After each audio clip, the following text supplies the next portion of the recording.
ಈ double danger ಬಗ್ಗೆ, ಯಾವ ರೀತಿ ಡಬಲ್ ಡೇಂಜರ್ ಇದೆ ರಾಜ್ಯಕ್ಕೆ.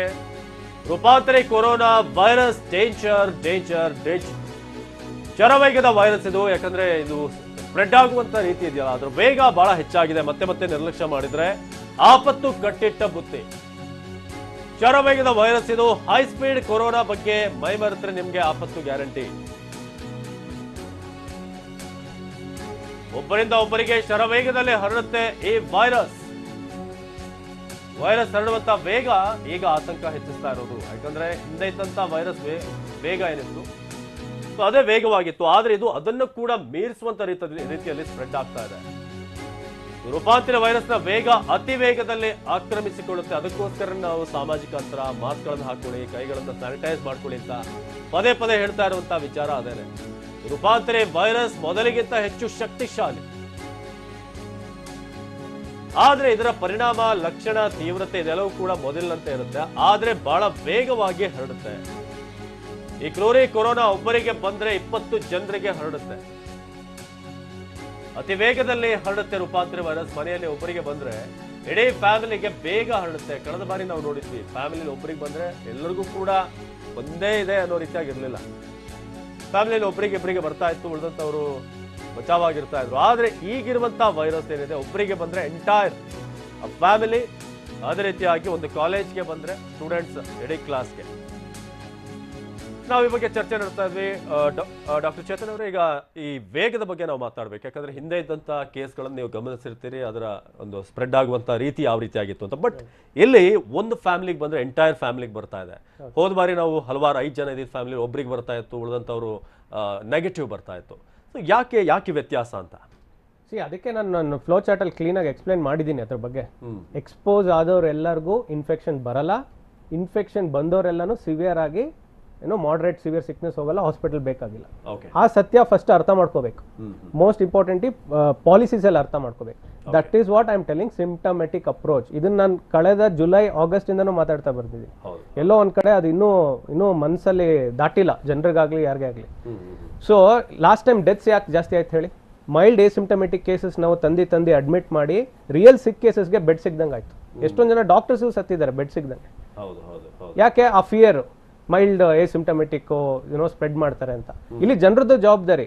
ಆ ಮೈಲ್ಡ್ ಎಸಿಂಪ್ಟಮೆಟಿಕ್ ಮನೇಲೆ ನಾವು ಇದು ಮಾಡಿದ್ರೆ ಅವ್ರು ಹೋಗ್ಬಿಟ್ಟು ಸ್ಪ್ರೆಡ್ ಮಾಡ್ತಾರೆ ಮಾರ್ಕೆಟ್ ಅಲ್ಲಿ, ಮಾಲ್ಗಳಲ್ಲಿ ಅಂತ. ಸೊ ಇಲ್ಲಿ ಜನರದ್ದು ಜವಾಬ್ದಾರಿ ತಗೋಬೇಕು. ಹಾಗೆ ಪಾಲಿಸೀಸು ಬಹಳ ಸೈಂಟಿಫಿಕ್ ಆಗಿ ನಾವು ಡ್ರೈವ್ ಮಾಡಬೇಕು. ಮತ್ತೆ ಇದು ನೀವು ಹೇಳಿದ್ರೆ ಈಗ BBMP ಇದಾಯ್ತು, ಶಾಲೆ ಇದೆ. ಸೊ ಅವರೆಲ್ಲ ಎಸಿಂಪ್ಟಮೆಟಿಕ್ ಇರ್ತಾರೆ, ಅವ್ರು ಮಾಸ್ಕ್ ಹಾಕೊಂಡು ನೀವು ನಿಮ್ ಕೆಲಸ ಶಾಲೆ ಬಂದ್ ಮಾಡುವಂತ ಅವಶ್ಯಕತೆ ಇಲ್ಲ. ಹಂಗ್ ಮಾಡ್ತಾ ಹೋದ್ರೆ ಕೊನೆ ಇದೆಯಾ ಅದಕ್ಕೆ? ಏರ್ಪೋರ್ಟ್ ಬಂದ್ ಮಾಡ್ಬೇಕು, ರೈಲ್ವೆ ಸ್ಟೇಷನ್ ಬಂದ್ ಮಾಡ್ಬೇಕು, ಎಲ್ಲಾನು ಬಂದ್ ಮಾಡ್ತಾ ಹೋಗ್ಬೇಕು. ನಾವು ಮತ್ತೆ ಅದೇ ಫಸ್ಟ್ ಸ್ಟೇಜ್ಗೆ ಬರ್ತಾ ಇದೀವಿ ಎಲ್ಲೋ ಒಂದ್ ಕಡೆ. ಇಲ್ಲಿ ಬೇಕಾಗಿರೋ ಸಿಂಪ್ಟಮೆಟಿಕ್ ಅಪ್ರೋಚ್. ನಿನ್ನ ಸ್ಯಾಚುರೇಷನ್, ಪಲ್ಸ್ ಆಕ್ಸಿಮೆಟ್ರಿ ವಾಕ್ ಮಾಡಿದ ನಂತರ ಎಷ್ಟಿದೆ, ನಿನ್ನ ಸಿಂಪ್ಟಮ್ಸ್ ಏನಿದೆ, ಅದು ಮುಖ್ಯ ನನಗೆ. ನಾನು ಏನೇ ಒಂದು ಟೆಸ್ಟ್ ಮಾಡೋದ್ರಿಂದ ನನ್ನ ಟ್ರೀಟ್ಮೆಂಟ್ ಅಲ್ಲಿ ಏನಾದ್ರೂ ಚೇಂಜಸ್ ಇದ್ರೆ ಮಾತ್ರ ನಾನು ಟೆಸ್ಟ್ ಮಾಡಿಸ್ಬೇಕು. ನಾನು ಸುಮ್ನೆ ಮಾಡಿಸ್ತಾ ಹೋಯ್ತು, ಈಗ ಅವ್ರು ಬಂದ್ರು ಅಂತ 20 ಜನ ಮಾಡಿಸ್ತಾ ಹೋದ್ರೆ ಅದಕ್ಕೇನಾದ್ರೂ ಕೊನೆ ಇದೆಯಾ? ನೀವೇ ಯೋಚನೆ ಮಾಡಿ. ಒಂದು ನಿಮಿಷ ಮೇಡಮ್ ನ ಕೇಳ್ತೀನಿ. Madam, do you agree with Chetan? Doctor Chetan ಅವ್ರು ಹೇಳುವಂತ ಪ್ರಕಾರ ಇಷ್ಟು ಸೀರಿಯಸ್ ಆಗಿ ಏನು ನಾವು ಅಪ್ರೋಚ್ ಆಗ್ಬೇಕಾಗಿಲ್ಲ. ಯಾರಿಗೆ ಸೀರಿಯಸ್ ಸಿಂಪ್ಟಮ್ಸ್ ಇದೆ ಅವ್ರ ಬಗ್ಗೆ ಗಮನ ಹರಿಸಿದ್ರೆ ಸಾಕು, ಅದೇ ಸೊಲ್ಯೂಷನ್ ಅಂತ. ಸರ್ ಹೇಳಿದ ಪಾಯಿಂಟ್ ಕರೆಕ್ಟ್ ಪಾಯಿಂಟ್. ಯಾಕಂದ್ರೆ ಎಲ್ಲ ಎಸಿಂಪ್ಟಮ್ಯಾಟಿಕ್ ನ ನಾವು ವಾರ್ಡಲ್ಲಿ ಅಡ್ಮಿಟ್ ಮಾಡ್ಕೊಂಡ್ರೆ ಕೊನೆಗೆ ಸೀರಿಯಸ್ ಆಗಿ ಬಂದವರಿಗೆ ಬೆಡ್ಡೇ ಇರುವುದಿಲ್ಲ. ಇವಾಗ ಇದು ಎಷ್ಟು ತೀವ್ರವಾಗಿ ನಾವು ಫೆಬ್ರವರಿ 15ರಿಂದ ನೋಡಿದ್ರೆ ಈಗ ಕೌಂಟ್ ವೀಕ್ಲಿ ಬೇಸಿಸ್ ಅಲ್ಲ, ಡೈಲಿ ಬೇಸಿಸ್ ಅಲ್ಲೇನೆ ಕೌಂಟ್ ಜಾಸ್ತಿ ಆಗ್ತಾ ಹೋಗ್ತಾ ಇದೆ. ಇವಾಗ 2000 ಮಟ್ಟಿಗೆ 2500 ಹತ್ರ ನಿನ್ನೆದು ಕೌಂಟ್. ಅದರಲ್ಲಿ ಬೆಂಗಳೂರು ರಾಜಧಾನಿಲಂತೂ ಅರ್ಧ 50% ಇಲ್ಲೇ ಇದೆ. ಎಷ್ಟು ICU ಬೆಡ್ಸ್ ಇದೆ? ನಾವು ವಾರ್ಡ್ ಬೆಡ್ಗೂ ICU ಪ್ರಪೋರ್ಷನ್ ತಗೊಂಡ್ರೆ ನಂಬರ್ ಆಫ್ ICU ಬೆಡ್ಸ್ ಜಾಸ್ತಿ ಇಲ್ಲ. ಸೊ ಸಿವಿಯರ್ ಇದ್ದವರಿಗೆ ನಮಗೆ ಬೆಡ್ ಕೊಡಕ್ ಆಗುದಿಲ್ಲ. ಬೇರೆ ಕಾಯಿಲೆಯಿಂದ ಬಂದವರಿಗೂ ತೊಂದರೆ ಆಗ್ಬಿಡುತ್ತೆ. ಇವಾಗ ಬರೀ ನಾನ್ ಕೋವಿಡ್ ಕೇರ್ ಬೇರೆ ಡಿಪಾರ್ಟ್ಮೆಂಟ್ಸ್ ಎಲ್ಲ ಎಷ್ಟು ತೊಂದರೆ ಆಗಿದೆ ಅಂದ್ರೆ, ಜನ ಬಂದು ಸರ್ಜರಿ ಮಾಡಿಸ್ಕೊಳ್ಳಿಕ್ಕೆ, ಇವನ್ ಹಾರ್ಟ್ ಅಟ್ಯಾಕ್ ಆದ್ರೆ ಆಂಜಿಯೋಗ್ರಾಮ್ ಮಾಡಿಸ್ಕೊಳ್ಳಿಕ್ಕೆ ಎದುರ್ಕೋತಾ ಇದ್ದಾರೆ. ಆಸ್ಪತ್ರೆಗೆ ಬಂದ್ರೆ ಕೊರೋನಾ, ಯಾಕಂದ್ರೆ ಆ ಒಂದು ಸಿಸ್ಟಮ್ ಕ್ರಿಯೇಟ್ ಆಗ್ಬಿಟ್ಟಿದೆ. ಬೇರೆ ಕಾಯಿಲೆಯವರಿಗೆ ಬೆಡ್ಡೇ ಇರದ ಹಾಗೆ ಆಗಿದೆ, ಅವ್ರನ್ನ ವಾಪಸ್ ಕಳಿಸಬೇಕಾಗಿದೆ. ಅದರಿಂದ ಬೇರೆ ಕಾಯಿಲೆದು ಮಾರ್ಟಿಲಿಟಿ ರೇಟು ಜಾಸ್ತಿಯಾಗಿ ನೋಡಿದ್ದೀವಿ ನಾವು. ಓಕೆ, ಸೊ ಎಸಿಂಪ್ಟಮ್ಯಾಟಿಕ್ ಇದ್ದವರು ಮನೆಯಲ್ಲಿ ಒಂದು ಪಲ್ಸ್ ಆಕ್ಸಿಮೀಟರ್ಗೆ ಖರ್ಚು ಮಾಡಿದ್ರೆ ಎಷ್ಟೋ ಉತ್ತಮ. ಒಂದು ಪಲ್ಸ್ ಆಕ್ಸಿಮೀಟರ್ ಹಿಡ್ಕೊಂಡು ಸ್ಯಾಚುರೇಷನ್ 95ಗಿಂತ ಕೆಳಗೆ ಇಳಿದ್ರೆ, ಅಥವಾ ಅವರಿಗೆ ಉಸಿರಾಟದ ತೊಂದರೆ ಬಂತು, ಅಥವಾ ಸಿವಿಯರ್ ಆಗಿ ಕಾಫ್ ಬಂದ್ರೆ ಆವಾಗ ಅವರು ಬಂದು ಆಸ್ಪತ್ರೆಗೆ ಅಡ್ಮಿಟ್ ಆದ್ರೆ ಅದು ಉತ್ತಮ. ಎಲ್ಲ ಎಸಿಂಪ್ಟಮ್ಯಾಟಿಕ್ ಅವರು ಹಾಸ್ಪಿಟಲ್ ಫೀವರ್ ಮೈಲ್ಡ್ ಕೇಸಸ್ನು ಸುಮ್ಮನೆ ಮೈಲ್ಡ್ ಕಾಫ್ ಅಥವಾ ಮೈಲ್ಡ್ ಸುಸ್ತಿಗೆ ಸ್ಯಾಚುರೇಷನ್ ನಾರ್ಮಲ್ ಇದ್ದಾಗ ಅವರು ಆಸ್ಪತ್ರೆಯಲ್ಲಿ ಅಡ್ಮಿಟ್ ಆಗೋ ಅವಶ್ಯಕತೆ ಇಲ್ಲ. ಬಟ್ ಒನ್ ಥಿಂಗ್, ಈ ಸೆಕೆಂಡ್ ಅಲೆನಲ್ಲಿ ನಾವು ಗಮನಿಸ್ತಾ ಹೋಗ್ತಾ ಇದ್ವಿ, ಈ ತೀರಾ all of a sudden oxygen level drop ಆಗುವಂತ ಕೇಸಸ್ಗಳು ಜಾಸ್ತಿ ಇದಾವೆ ಅನ್ನುವಂತ ಮಾತಿತ್ತು. ಕೆಲವೊಂದಷ್ಟು ಜನ ಟ್ರೀಟ್ ಮಾಡುವಂತ ಡಾಕ್ಟರ್ಗಳು ಕೂಡ ಹೇಳ್ತಾ ಇದ್ರು, ಆಸ್ಪತ್ರೆಗೆ ಬಂದಾಗ್ಲೇನೆ ಅವ್ರ ಆಕ್ಸಿಜನ್ ಲೆವೆಲ್ ತೀರಾ ಡ್ರಾಪ್ ಆಗಿರುತ್ತೆ ಅಂತ. ಇದಕ್ಕೆ ಏನು ಕಾರಣ ಅಂದ್ರೆ, ನೀವು ಜಸ್ಟ್ ಒಂದು ಏನೋ ಒಂದು ಇದು ತಗೊಳ್ಳಿ, ಪೋಲಿಂಗ್ ತಗೊಳ್ಳಿ ನಮ್ಮ ಕರ್ನಾಟಕದ ಜನರಲ್ಲಿ ಎಷ್ಟು ಜನರಿಗೆ ಸ್ವ್ಯಾಬ್ದು ಸೆನ್ಸಿಟಿವಿಟಿ ಸ್ಪೆಸಿಫಿಸಿಟಿ ಅರ್ಥ ಆಗುತ್ತೆ ಅಂತ ಒಂದು ಪೋಲಿಂಗ್ ಮಾಡಿ, ಇಲ್ಲ ಪಲ್ಸ್ ಆಕ್ಸಿಮೀಟ್ರಿ ಏನು ಅಂತ ಕೇಳಿ. ಜಸ್ಟ್ ಎಷ್ಟೊಂದು ಜನರಿಗೆ ಇವತ್ತು ಇದು ಗೊತ್ತಿಲ್ಲ ಪಲ್ಸ್ ಆಕ್ಸಿಮೀಟ್ರಿ, ಯಾಕಂದ್ರೆ ನಾವು ಪಾಲಿಸೀಸ್ನಲ್ಲಿ ಒಂದು ಎನ್ಫೋರ್ಸ್ ಮಾಡಿಲ್ಲ. ಎಷ್ಟೊಂದು ಕಡೆ GP ಡಾಕ್ಟರ್ಸ್ ಕೂಡ ಇದನ್ನು ಚೆಕ್ ಮಾಡ್ತಿಲ್ಲ ಇವತ್ತು ಕೂಡ. ಕೆಮ್ಮು ನೆಗಡಿ ಜ್ವರ ಬಂದಂದ್ರೆ ಒಂದು ಆಂಟಿಬಯೋಟಿಕ್ ಇದು ಬರೆದು ಕೊಟ್ಬಿಟ್ಟು ಕಳಿಸ್ತಾ ಇದ್ದಾರೆ. They not checking the pulse oximetry. ಜನಕ್ಕೆ ಹೆಂಗೆ ಇದು ಬರುತ್ತೆ, ಅವೇರ್ನೆಸ್ ಬರುತ್ತೆ. ಸೊ ಇಲ್ಲಿ ಅರ್ಥ ಮಾಡ್ಕೋಬೇಕಾದ್ರೆ ಏನೇ ವೈರಸ್ ಬರಲಿ, ನನ್ನ ಪಲ್ಸ್ ಆಕ್ಸಿಮೀಟ್ರಿ ವಾಕ್ ಮಾಡಿದ ನಂತರ 95% ಮೇಲಿದ್ರೆ ತಲೆ ಕೆಡ್ಸ್ಕೊಳ್ಳೋದು ಬೇಕಾಗಿಲ್ಲ. ಸಿಂಪ್ಟಮ್ಯಾಟಿಕ್ ಟ್ರೀಟ್ಮೆಂಟ್ ತೊಗೊಂಡು ಮನೇಲೇ ಇರ್ಬೋದು, ಮಾಸ್ಕ್ ಹಾಕೊಂಡು ಐಸೋಲೇಟ್ ಮಾಡ್ಕೊಳ್ಳಿ. ನಾವು ಮತ್ತೆ ನಮ್ಮ ಇಡೀ ಪರಿಶ್ರಮ ಏನಾಗ್ತಿದೆ ಅಂದರೆ, right from March in India, I am telling, not only here, ನಾವು ಟ್ರೇಸ್ ಮಾಡೋದ್ರಲ್ಲೇ ಬ್ಯುಸಿ ಆಗಿದ್ದೀವಿ. ಯಾರು ಪಾಸಿಟಿವ್ ನಂಬರ್ಸ್ ತೋರಿಸೋದು ಅದು ಒಂಥರ ಡಿಪ್ರೆಷನ್ನು ಆಗ್ಬಿಟ್ಟಿದೆ ಜನರಲ್ಲಿ. ನಿಜ. ನಿಮ್ ಜೊತೆಗೆ ಮಾತನಾಡ್ತೀನಿ, ಡಾಕ್ಟರ್ ರವೇರ್ ಕೂಡ ನಮ್ಮ ಜೊತೆಗೆ ಜಾಯ್ನ್ ಆಗಿದ್ದಾರೆ. ಸಾಕಷ್ಟು ವಿಚಾರ ಅವ್ರ ಜೊತೆ ಮಾತನಾಡ್ತೀನಿ. ಯಾಕೆಂದ್ರೆ ಕೇವಲ ನಾವಿಲ್ಲಿ ಟೆಸ್ಟ್ ಜೊತೆಗೆ ಟ್ರೇಸ್ ಮಾಡೋದ್ರಿಂದ ಮಾತ್ರ ಕೊರೋನಾವನ್ನ ಕಂಟ್ರೋಲ್ ಮಾಡೋದಕ್ಕೆ ಸಾಧ್ಯ ಇಲ್ಲ ಅನ್ನುವಂಥ ಮಾತನ್ನು ಇಬ್ರು ವೈದ್ಯರು ಹೇಳ್ತಾ ಇದ್ದಾರೆ. ಅದರ ಜೊತೆಗೆ ನಾವು ಏನು ಮಾಡಬೇಕಿತ್ತೋ ಅದನ್ನ ಬಿಟ್ಟು ಇನ್ನುಳಿದಂಥ ಕೆಲಸ ಮಾಡ್ತಾ ಇದೀವಿ. ಹೀಗಾಗಿ ಸಾವಿನ ಸಂಖ್ಯೆ ಏನಾದರೂ ಜಾಸ್ತಿ ಆಗ್ತಾ ಇದೆಯಾ ಅನ್ನುವಂಥ ಅನುಮಾನ ಕೂಡ ಮೂಡ್ತಾ ಇದೆ. ಡಬಲ್ ಡೇಂಜರ್ ಅನ್ನೋದು ಕರ್ನಾಟಕಕ್ಕೆ ಎಷ್ಟರ ಮಟ್ಟಿಗೆ ಬಾಧಿಸುತ್ತೆ ಎನ್ನುವಂಥ ವಿಚಾರ ಇದೆಯಲ್ಲ, ಅದನ್ನ ವೈದ್ಯರ ಬಳಿಯಲ್ಲಿ ಕೇಳ್ತಾ ಇದ್ವಿ, ತಜ್ಞರ ಬಳಿಯಲ್ಲೂ ಕೂಡ ಕೇಳ್ತಾ ಇದ್ವಿ.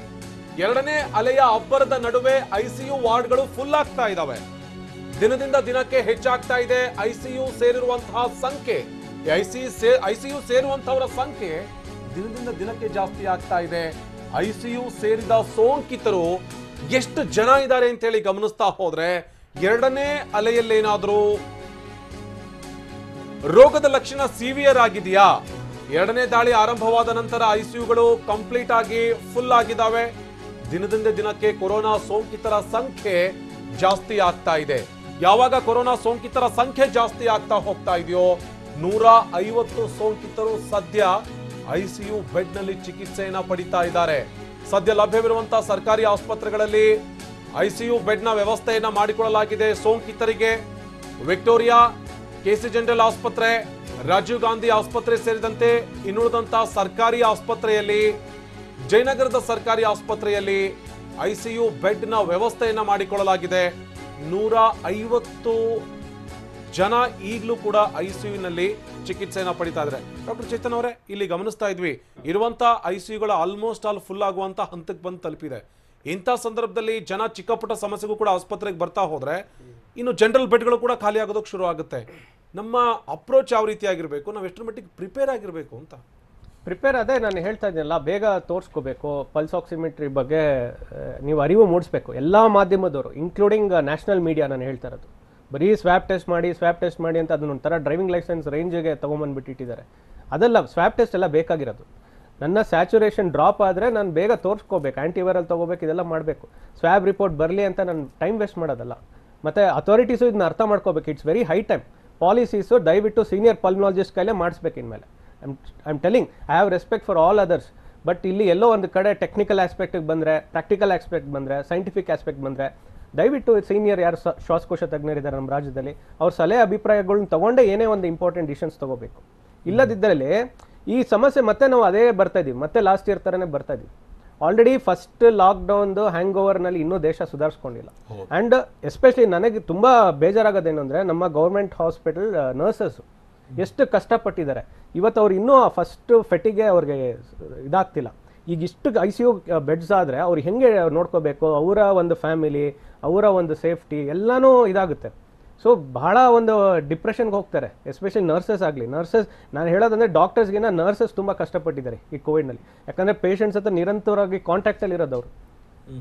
ನಾವು ಡಯಾಗ್ನೋಸಿಸ್ ಮಾಡಿ ಹೀಗಿರಿ ಅಂತ ಕಮ್ಯುನಿಕೇಷನ್ ಮಾಡೆಲ್ಲ ಮಾಡ್ತೀವಿ. But it's the nurses who are suffering actually. ಈ ಒಂದು ಅದಕ್ಕೆ ನಾವು ಏನೇ ಒಂದು ಪಾಲಿಸೀಸ್ ಮಾಡಿದ್ರೆ ಅದು ಯಾವ ರೀತಿ ಪರಿಣಾಮ ಆಗುತ್ತೆ, ಗ್ರೌಂಡ್ ಝೀರೋ, ನಮ್ಮ ಜನರು ಹೇಗೆ ಅದನ್ನು ತಗೋತಾರೆ, ಯಾವ ರೀತಿ ಒಂದು ನೆಗೆಟಿವ್ ಸೈಡ್ಗೆ ಹೋಗುತ್ತೆ ಅನ್ನೋದನ್ನೆಲ್ಲನೂ ನಾವು ಒಂದು ಬ್ರಾಡರ್ ಆಸ್ಪೆಕ್ಟಲ್ಲಿ ತೊಗೋಬೇಕಾಗುತ್ತೆ. ನಮ್ಮ ದೇಶದ ಎಕಾನಮಿ ಇದಕ್ಕೆ ಹೊಂದ್ಕೊಳುತ್ತಾ? ಹಿಂಗೆ ಸ್ವ್ಯಾಬ್ ಟೆಸ್ಟ್ ತೊಗೊಂಬಾ ನೀನು ಪ್ರತಿ ಸಲ ಅಂದರೆ ಆಗುತ್ತಾ? ಇವತ್ತು 76% of the Indian workers are daily wage workers. ಇವತ್ತು ಅವ್ರು ಹೋಗಿ ಕೆಲಸ ಮಾಡಿದ್ರೆ ಊಟ ಸ್ಥಿತಿ ಅವ್ರದ್ದು. ನಾವು ಅವ್ರಿಗೆ 1500-2000 ಸ್ವ್ಯಾಬ್ ಟೆಸ್ಟ್ ರಿಪೋರ್ಟ್ ತೊಗೊಂಬಂದ್ರೆ ಆಗುತ್ತಾ?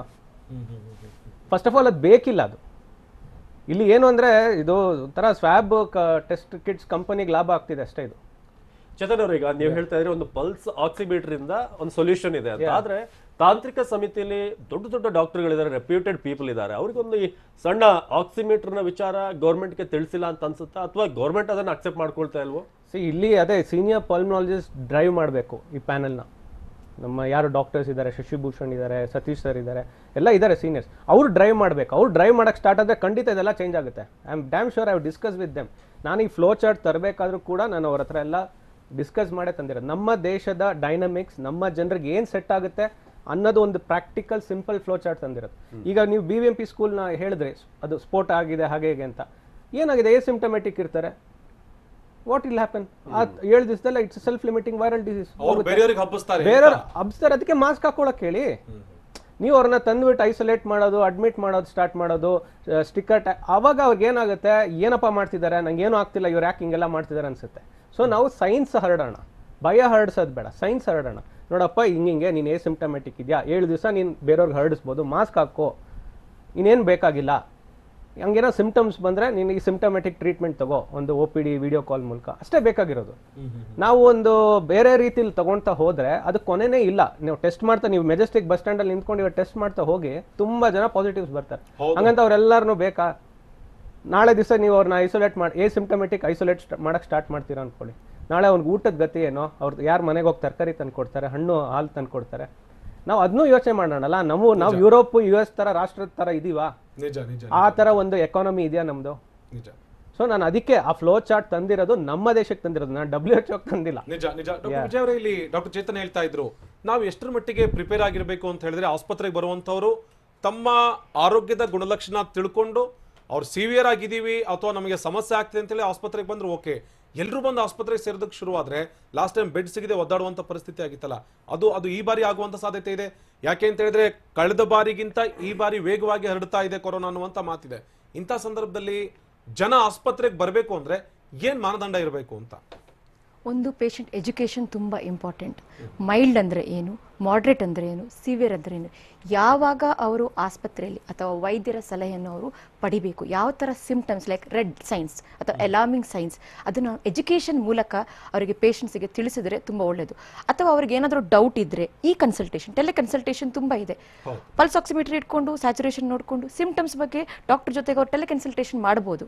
ಅವಾಗ ಅವರಿಗೆ ಆಸ್ಪತ್ರೆಗೆ ಬರಬೇಕು ಬೇಡವೋ ಅಂತ ನಾವು ಅವರಿಗೆ ಅಡ್ವೈಸ್ ಮಾಡ್ಬೋದು. ಅದಕ್ಕೋಸ್ಕರ ಆಸ್ಪತ್ರೆಗೆ ಬಂದರು, ಆಸ್ಪತ್ರೆಯಲ್ಲಿ ಕ್ರೌಡ್ ಅಗೈನ್ ಅವರು ಮಾಸ್ಕ್ ಅನ್ನು ಸರಿಯಾಗಿ ಹಾಕಲಿಲ್ಲ ಅಂದ್ರೆ ಬೇರೆಯವ್ರಿಗೂ ಸ್ಪ್ರೆಡ್ ಮಾಡ್ಬಿಡ್ತಾರೆ. ಯಾಕಂದ್ರೆ ಆಸ್ಪತ್ರೆಯಲ್ಲಿ ವಲ್ನರೇಬಲ್ ಗ್ರೂಪ್ ಇರ್ತಾರೆ. ಇನ್ನೊಂದು ಇದಾಗಿದೆ, ಸ್ವಾಬ್ ನೆಗೆಟಿವ್ ತಗೊಂಬ. In spite of recovering from the disease ಏನಕ್ಕೆ ಸ್ವಾಬ್ ನೆಗೆಟಿವ್ ತರಬೇಕು ಅವರು?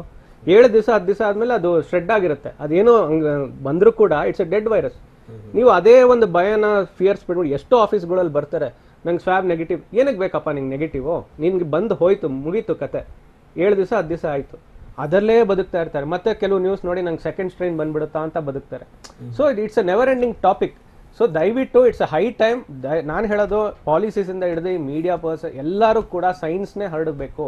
ಸೈನ್ಸ್ ಹರಡಿಲ್ಲ ಅಂದ್ರೆ ಇದು ದೇಶಕ್ಕೆ ದೊಡ್ಡ ಹೊಡೆತ ಮತ್ತೆ ಸಾವು ನೋವು. ಒಂದು ಯಾರಾದ್ರೂ ಬ್ರೆಡ್ ಅರ್ನರ್, ಒಬ್ಬ ವ್ಯಕ್ತಿ, ಒಬ್ಬ ಕೂಲಿ, ಅವ್ರ ತಂದೆ ತಾಯಿಗೆ ಸಾಕೋನು, ಅವ್ನು ಏನಾದರೂ ಹೆಚ್ಚು ಕಮ್ಮಿ ಆಯ್ತು ಅಂದ್ರೆ ನಾಳೆ ಇದರಿಂದ ಅವ್ರ ತಂದೆ ತಾಯಿ ನೋಡ್ಕೊಳ್ಳೋರು ಯಾರು? ಇದು ಯೋಚನೆ ಮಾಡಿದೀವ ನಾವು?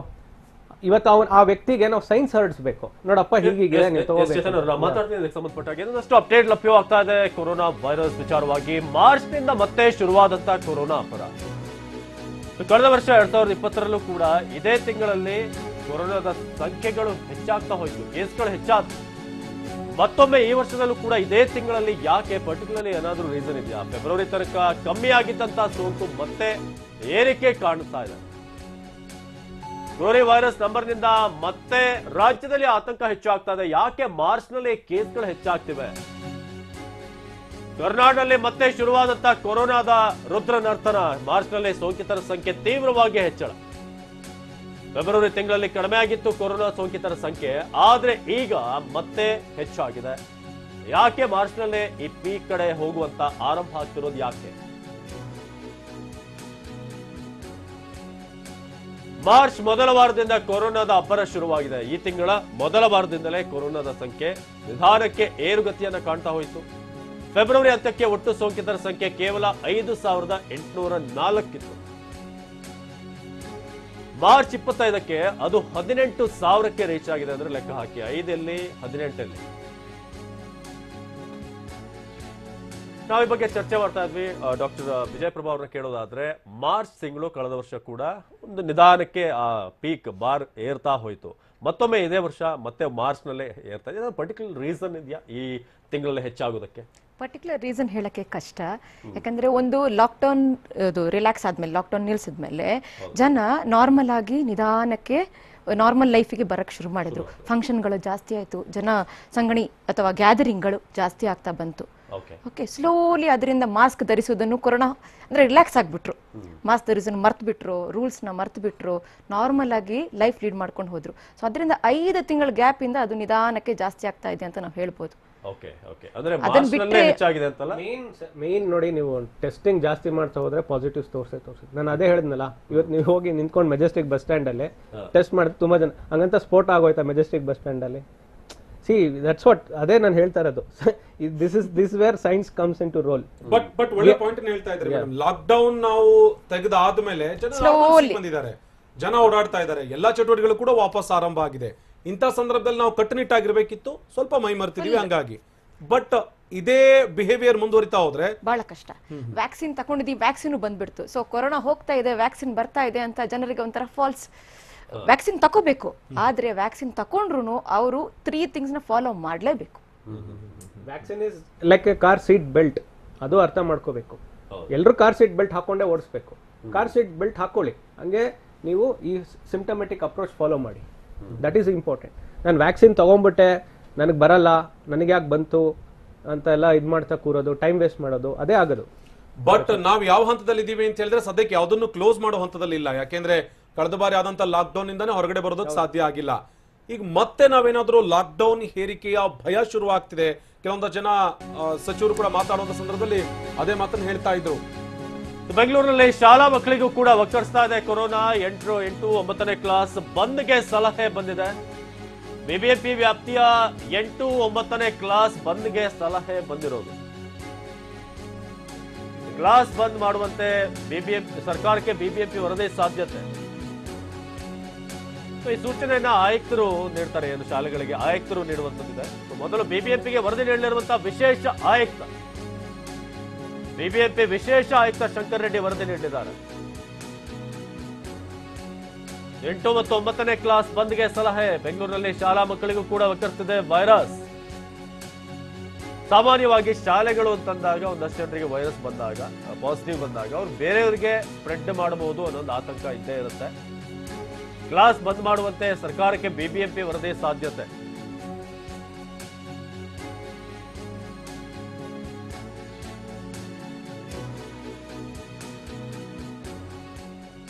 ಈಗ ಬೆಂಗಳೂರಿನ ಶಾಲೆಗಳಲ್ಲೂ ಕೂಡ ಕೇಸ್ಗಳು ಹೆಚ್ಚಾಗ್ತಿದೆ. ಒಂದ್ ಕಡೆ ಬಂದ್ ಮಾಡುವಂತಹ ಸಲಹೆ ಕೂಡ ಕೇಳಿ ಬರ್ತಾ ಇದೆ. ಶಾಲೆಯನ್ನ ಬಂದ್ ಮಾಡಬೇಕು ಅನ್ನುವಂತಹ ನಿಟ್ಟಿನಲ್ಲಿ ಶಿಕ್ಷಣ ವಿಭಾಗದ ಆಯುಕ್ತರು ಕೊಟ್ಟಿರುವಂತಹ ಒಂದು ರಿಪೋರ್ಟ್. ಬೆಂಗಳೂರಿನಲ್ಲಿ ಶಾಲಾ ಮಕ್ಕಳಿಗೂ ಕೂಡ ಕೊರೋನಾ ಒಕ್ಕರಿಸ್ತಾ ಇದೆ, ಅಂದ್ರೆ ಕೊರೋನಾ ಸೋಂಕು ತಗಲ್ತಾ ಇದೆ. ಬಿಬಿಎಂಪಿ ವ್ಯಾಪ್ತಿಯ 8 ಮತ್ತು 9ನೇ ಕ್ಲಾಸ್ಗಳನ್ನ ಬಂದ್ ಮಾಡಬೇಕು ಅನ್ನುವಂತಹ ಸಲಹೆ ಜೋರಾಗಿ ಕೇಳಿ ಬರ್ತಾ ಇದೆ. ಕ್ಲಾಸ್ ಬಂದ್ ಮಾಡುವಂತೆ ಸರ್ಕಾರಕ್ಕೆ ಬಿಬಿಎಂಪಿ ವರದಿ ಕೊಡುವಂತಹ ಸಾಧ್ಯತೆ ಇದೆ. ಮೊದಲು ಬಿಬಿಎಂಪಿ ಆಯುಕ್ತರಿಗೆ ಶಿಕ್ಷಣ ವಿಭಾಗದ ವಿಶೇಷ ಆಯುಕ್ತ ವರದಿಯನ್ನ ಕೊಡ್ತಾರೆ, ವರದಿಯನ್ನ ಸಲ್ಲಿಸ್ತಾರೆ. ಈ ಶಾಲೆಗಳನ್ನ ಬಂದ್ ಮಾಡುವಂತಹ ನಿಟ್ಟಿನಲ್ಲಿ ಬಿಬಿಎಂಪಿ ವಿಶೇಷ ಆಯುಕ್ತ ಶಂಕರ್ ರೆಡ್ಡಿ ಆಯುಕ್ತರಿಗೆ ವರದಿಯನ್ನ ನೀಡ್ತಾರೆ. ಆಯುಕ್ತ ಮಂಜುನಾಥ್ ಪ್ರಸಾದ್ ಅವರಿಗೆ ವರದಿ ಕೊಡ್ತಾರೆ. ಮಾಮೂಲಿ ಕ್ಲಾಸ್ ತೆಗೆದುಕೊಳ್ಳೋದರ ಬದಲಾಗಿ, ರುಟೀನ್ ಕ್ಲಾಸ್ಗಳನ್ನ ತೆಗೆದುಕೊಳ್ಳೋದರ ಬದಲಾಗಿ ಶಿಫ್ಟ್ ವೈಸ್ ಕ್ಲಾಸ್ ನ ತೆಗೆದುಕೊಳ್ಳೋಣ ಅಥವಾ ಆನ್ಲೈನ್ ಕ್ಲಾಸ್ ಅನ್ನೇ ನಾವು ಮುಂದುವರಿಸೋಣ ಅನ್ನುವಂತಹ ನಿಟ್ಟಿನಲ್ಲಿ ಮಾತನಾಡ್ತಾ ಇದ್ದಾರೆ. ವರದಿ ಕೊಡುವಂತಹ ಸಾಧ್ಯತೆ ಇದೆ. ಡಾಕ್ಟರ್ ವಿಜಯ್ ಪ್ರಭಾರೆ, ಗಮನಿಸ್ತಾ ಇದ್ವಿ, ಮಕ್ಕಳು ಶಾಲೆ ಆರಂಭಿಸುವಂತಹ ಸಂದರ್ಭದಲ್ಲಿ ಒಂದು ಆತಂಕ ಇತ್ತು, ಎಲ್ಲರೂ ಸೂಪರ್ ಸ್ಪ್ರೆಡರ್ ಆಗ್ಬಿಡ್ತಾರಾ ಅಂತ ಹೇಳಿ. ಸದ್ಯ ಶಾಲಾ ಮಕ್ಕಳಿಗೂ ಕೂಡ ಕೊರೋನಾ ಪಾಸಿಟಿವ್ ಬರ್ತಾ ಇರೋದು, ಎಲ್ಲ ಒಂದ್ ಕಡೆಗೆ ಆತಂಕ ಇದೆಯಾ ಅಂತ. ಯಾಕೆಂದ್ರೆ ಮನೆಯವ್ರ ಜೊತೆಗೆ ಬರೀತಾರೆ, ಸ್ನೇಹಿತರ ಜೊತೆಗೆ ಬರೀತಾರೆ, ಅವ್ರ ಶಾಲೆಯಿಂದ ಮನೆಗೆ ಹೋಗ್ಬೇಕಾದ್ರೆ ಸಿಕ್ಕವ್ರ ಜೊತೆಗೂ ಕೂಡ ಮಾತನಾಡ್ಕೊಂಡು ಹೋಗ್ತಾ ಇರ್ತಾರೆ. ಇಂಥ ಸಂದರ್ಭದಲ್ಲಿ ಶಾಲೆನ ಕ್ಲೋಸ್ ಮಾಡಬೇಕು ಅನ್ನುವಂತ ಸಲಹೆ ತಮ್ಮ ಪ್ರಕಾರ? ಆತಂಕ ಇದೆ. ಯಾಕಂದ್ರೆ ಅವರಿಗೆ ಅಷ್ಟೊಂದು ಸಿವಿಯರ್ ಆಗಿ ಕಾಣಿಸ್ಕೊಳ್ಳದೆ ಇರ್ಬೋದು, ಮಕ್ಕಳಿಗೆ ಮೈಲ್ಡ್ ಆಗಿ ನಾವು ಇತ್ತೀಚೆಗೆ ಒಂದು ವರ್ಷದಲ್ಲಿ ನೋಡಿದ ಹಾಗೆ ಮಕ್ಕಳಲ್ಲಿ ಅಂತ ಸಿವಿಯರ್ ಕಾಂಪ್ಲಿಕೇಶನ್ ನಾವು ನೋಡಿಲ್ಲ ವಯಸ್ಸಾದವ್ರು ನೋಡಿದ್ರೆ. ಆದ್ರೆ ಅವರು ಮನೆಗೆ ಹೋಗಿ ವಯಸ್ಸಾದವ್ರಿಗೆ ವಲ್ನರೇಬಲ್ ಗ್ರೂಪಿಗೆ ಸ್ಪ್ರೆಡ್ ಮಾಡುವ ಚಾನ್ಸಸ್ ಬಹಳ ಹೈ ಇದೆ. ಯಾಕಂದ್ರೆ ಮಕ್ಕಳಲ್ಲಿ ನಾವು ಎಲ್ಲಾ ರೂಲ್ಸ್ನ ಇಂಪ್ಲಿಮೆಂಟ್ ಮಾಡಕ್ ಕಷ್ಟ. ಮಾಸ್ಕ್ ಹಾಕೊಳ್ಳಿ, ಕೈ ತೊಳ್ಕೊಳ್ಳಿ, ದೊಡ್ಡವ್ರು ಮಾಡ್ದಂಗೆ ಮಕ್ಕಳು ಮಾಡ್ಲಿಕ್ಕಿಲ್ಲ, ಡಿಸ್ಟೆನ್ಸ್ ಮೇಂಟೈನ್ ಮಾಡಲ್ಲ. ಸೊ ಅದರಿಂದ ರಿಸ್ಕ್ ಜಾಸ್ತಿ. ಅದಕ್ಕಾಗಿನೇ ಶಾಲೆನ ಕ್ಲೋಸ್ ಮಾಡಿ ಅಂತ ಹೇಳ್ತಾ ಇದ್ದಾರೆ. ಬಟ್ ಡಾಕ್ಟರ್ ಚೇತನ್ ಅವರೇ, ಇಲ್ಲಿ ಒಂದು ಶಾಲೆನಲ್ಲಿ ಪಾಸಿಟಿವ್ ಬಂದಿದೆ ಅನ್ನೋ ಕಾರಣಕ್ಕೆ ನಾವು ಶಾಲೆನ ಬಂದ್ ಮಾಡಿದ್ವಿ ಅಂತ ಹೇಳಿದ್ರೆ ಇತರೆ ಶಾಲೆಗಳಿಗೂ ಕೂಡ ಅದು ಅನ್ವಯ ಆಗ್ತಾ ಹೋಗುತ್ತೆ.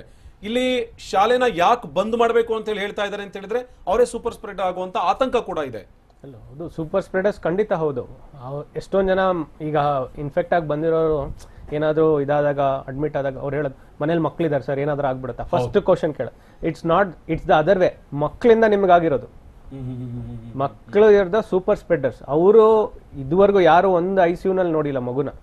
ಎಷ್ಟೊಂದ್ ಜನ ಸುಮ್ಮನೆ ತಾಯಿ ಜೊತೆ ಬಂದಿರ್ತಾರೆ, ಜಸ್ಟ್ ಒಂದು ಹಾರ್ಡ್ಲಿ ಒಂದು ಹಾಫ್ ಅನ್ ಅವರ್ ಕಾಫ್ ಇರಲ್ಲ ಅಥವಾ ನೆಗಡಿ ಇರಲ್ಲ, ಹಂಗೆ ರಿಸಾಲ್ವ್ ಆಗ್ಬಿಟ್ಟಿರುತ್ತೆ, ಏನು ಸಿಂಪ್ಟಮ್ಸ್ ಇರಲ್ಲ, ಪಲ್ಸ್ ಆಕ್ಸಿಮೆಟ್ರಿನೂ ನಾರ್ಮಲ್ ಇರುತ್ತೆ.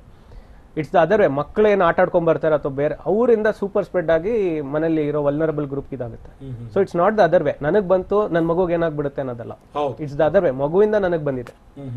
So that is one science, it has to be told. So ಇಲ್ಲಿ ಈಗ ಮಕ್ಳಿಗಾಗಿರೋದ್ರಿಂದ ಮನೇಲಿ ಇರೋ ವಯಸ್ಸಾದವರು ಹುಷಾರಾಗಿರ್ಬೇಕು. ಸೊ ದೇ ಶುಡ್ ನಾಟ್ ಇದು ಹಂಗ್ ಬಂದ್ರು ಕೂಡ ನೆಕ್ಸ್ಟ್ ನಾನು ಫ್ಲೋ ಚಾರ್ಟ್ ಅಲ್ಲಿ ನಾನು ಎಕ್ಸ್ಪ್ಲೈನ್ ಮಾಡ್ದಂಗೆ ಅದನ್ನ ಫಾಲೋ ಮಾಡ್ಬೇಕಷ್ಟೇ. ಆತಂಕ ಪಡೋದು ಬೇಡ. ಸೊ ಫುಲ್ ಕ್ಲಾಸ್ನೇ ಬಂದ್ ಮಾಡೋದು, ತಗೊಂಡು ಸ್ಯಾನಿಟೈಸೇಷನ್ ಮಾಡ್ತಾ ಹೋಗೋದು, ಇಡೀ ವಾಲು ಗೋಡೆ ಎಲ್ಲ ಅದೆಲ್ಲ ಬೇಕಿಲ್ಲ. So fomite transmission is very very negligible. So ಒಂದು ಸರ್ಫೇಸ್ ಇಂದಾಗ್ಲಿದ್ದು ಅಲ್ಲಿ ಬಿದ್ದಿರೋ ವೈರಸ್ ಏನು ಮಾಡಲ್ಲ ನಿಮಗೆ. Main respiratory droplets. So mask ಹಾಕೋಬೇಕು. ಸೊ ಶಾಲೆ ಬಂದ್ ಮಾಡಿದ್ರೆ ಮತ್ತೆ ಇನ್ನೊಂದ್ 2 ತಿಂಗಳು ಬಿಟ್ರೆ ಮತ್ತೆ ನೀವೇನೋ ಟೆಸ್ಟ್ ಮಾಡಿದ್ರೆ ಇನ್ನೊಂದು ಬರುತ್ತೆ, ಮತ್ತೆ ಶಾಲೆ ಕ್ಲೋಸ್ ಮಾಡ್ತೀರಾ? ಸೊ ಇದ್ರ ಬಗ್ಗೆ ಒಂದು ಸಮಗ್ರವಾಗಿ ಒಂದು ಇದನ್ನ ನೋಡ್ಬಿಟ್ಟು ಕಾನ್ಸೆನ್ಸಸ್ ಬಂದು ಶಿಕ್ಷಣ ಇಲಾಖೆ ಆಗ್ಲಿ ಯಾರೇ ಆಗ್ಲಿ ಎಲ್ಲರೂ ಇದು ತಗೊಂಡ್ಬಿಟ್ಟು ಒಂದು ಇದಕ್ಕೆ ಬರ್ಬೇಕು. ಇಲ್ಲ ಅಂದ್ರೆ ಈ ತರ ಪದೇ ಪದೇ ನ್ಯೂಸ್ ಅಲ್ಲಿ ಬರ್ತಾ ಇರೋದು ಮತ್ತೆ ಇದಾಗೋದು, ಪೇರೆಂಟ್ಸ್ ಆತಂಕಕ್ಕೆ ಒಳಗಾಗ್ತಾರೆ. ಏನಪ್ಪಾ ಸ್ಟೂಡೆಂಟ್ಸ್ ಲೈಫ್ ಹೆಂಗೆ, ಕೆರಿಯರ್ ಹೆಂಗೆ, ಅವ್ರು ಓದ್ತಾ ಇದ್ದಾರಾ, ಆನ್ಲೈನ್ ಕ್ಲಾಸ್ ಅಲ್ಲಿ ಏನ್ ಅರ್ಥ ಆಗ್ತಿದೆ, ಎಲ್ಲಾನು ಇದನ್ನ ತಗೊಂಡು ಒಂದ್ ಇದಕ್ಕೆ ಬರ್ಬೇಕು. ನಿಜ ಮೇಡಮ್, ಕೊನೆಯದಾಗಿ ಜನ ಹೇಗ್ ಬಿಹೇವ್ ಮಾಡ್ಬೇಕು ಅಂತ, ನಾವೀಗ ಸಂಕಷ್ಟದ ಕಾಲದ ಸನಿಹದಲ್ಲಿ ಇದೀವಿ. ಈಗಲೂ ಎಚ್ಚೆತ್ತುಕೊಳ್ಳದೆ ಹೋದ್ರೆ ದೊಡ್ಡ ಮಟ್ಟದ ಆತಂಕ ಶುರುವಾಗುತ್ತೆ. ಜನ ಎಚ್ಚೆತ್ತುಕೊಳ್ಬೇಕೀಗ. ಅದರ ಜೊತೆಗೆ ನಾವು ಎಷ್ಟರ ಮಟ್ಟಿಗೆ ಜನನ ಅರಿವು ಮೂಡಿಸ್ತಾ ಇದೀವಿ ಅನ್ನೋದು ಕೂಡ ವೆರಿ ವೆರಿ ಇಂಪಾರ್ಟೆಂಟ್. ಅದ್ರ ಜೊತೆಗೆ ಎಷ್ಟರ ಮಟ್ಟಿಗೆ ಮಾನಿಟರ್ ಮಾಡ್ತಾ ಇದೀವಿ ಅನ್ನೋದು ಕೂಡ ಇಂಪಾರ್ಟೆಂಟ್ ಆಗುತ್ತೆ. ಕೊನೆಯದಾಗಿ ಇವಾಗ ಆರೋಗ್ಯ ಇಲಾಖೆ ಸರ್ಕಾರ ಮಾಡೋ ಪ್ರಯತ್ನ ಎಷ್ಟೊಂದು ಬಹಳ ಕಷ್ಟಪಟ್ಟವ್ರು ಪ್ರಯತ್ನ ಮಾಡ್ತಿದ್ದಾರೆ. ಅದನ್ನು ನಾವು ಸಫಲಕ್ಕೆ ತರಬೇಕಾದ್ರೆ ನಾವು ಜನರು ಸ್ವಯಂ ಪ್ರೇರಿತರಾಗಿ ಅದರ ಜೊತೆ ಕೈ ಜೋಡಿಸಿ ಅವರು ಕೆಲಸ ಮಾಡಬೇಕು. ಓಕೆ, ರೂಲ್ಸ್ ಸರ್ಕಾರಕ್ಕೋಸ್ಕರ ನಾವು ಮಾಸ್ಕ್ ಹಾಕೊಳ್ಳೋದಲ್ಲ, ಅದು ಆರೋಗ್ಯ ಇಲಾಖೆಗೋಸ್ಕರ ನಾವು ಮಾಸ್ಕ್ ಹಾಕೊಳ್ಳೋದಾಗಿಲ್ಲ.